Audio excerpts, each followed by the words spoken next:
Hello guys, নমস্কার বন্ধুরা। KKR versus জিটির match 21 April সন্ধ্যা 7:30টায় Kolkata Eden গার্ডেনে যে ম্যাচটি আছে, এই ম্যাচের টিকিট কিন্তু বুক মাই শোতে লাইভ হয়ে গেছে অলরেডি। বিশেষ করে দেখো 900 টাকা এবং 1000 টাকার টিকিট লাইভ হয়েছে এবং তুমি ওখান থেকে বুক করতে পারো। এবারে যারা অনলাইনে বুকিং করে ফেলেছো তাদের জন্য একটি গুড নিউজ, বক্স অফিস কিন্তু ওপেন হয়ে গেছে আজকে, মানে 16 তারিখ থেকে কিন্তু 16 এপ্রিল থেকে বক্স অফিস ওপেন হয়ে গেছে। এর টাইমিং সকাল 11টা থেকে সন্ধ্যে 6টা অবধি। বক্স অফিস এটা ওপেন হয়েছে মোহামেডান স্পোর্টিং ক্লাবে। তো ওখানে গিয়ে তুমি কিন্তু ফিজিক্যাল টিকিট রিডিমশন করতে পারবে। অনলি কেকেআর ভার্সেস জিটি ম্যাচের টিকিট কিন্তু লাইভ হয়েছে, মানে ফিজিক্যাল টিকিট রিডিমশন হচ্ছে।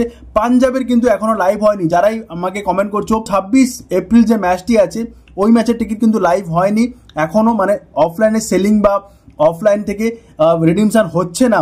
অনলি কেকেআর ভার্সেস জিটি ম্যাচের অফলাইন সেলিং এবং অনলাইন টিকিট রিডিমশন হচ্ছে। সকাল 11টা থেকে সন্ধ্যা 6টা অবধি গিয়ে কিন্তু ফিজিক্যাল টিকিট কালেক্ট করতে পারো। এছাড়াও বলে দেই অফলাইনে কিন্তু টিকিট সেলিং হচ্ছে, শুরু হয়ে গেছে, তোমরা গিয়ে চেক করতে পারো। দেখো এই যে মেসেজটি পেয়েছো তোমাদের মোবাইল নাম্বারে, যারা পাওনি তাদেরকে বলে তোমরা পেয়ে যাবে। তো যারা পেয়েছো তাদের বলে দেই এখানে লেখা আছে ম্যাচ ডেতে may be box office close থাকতে পারে, may not be available on match day.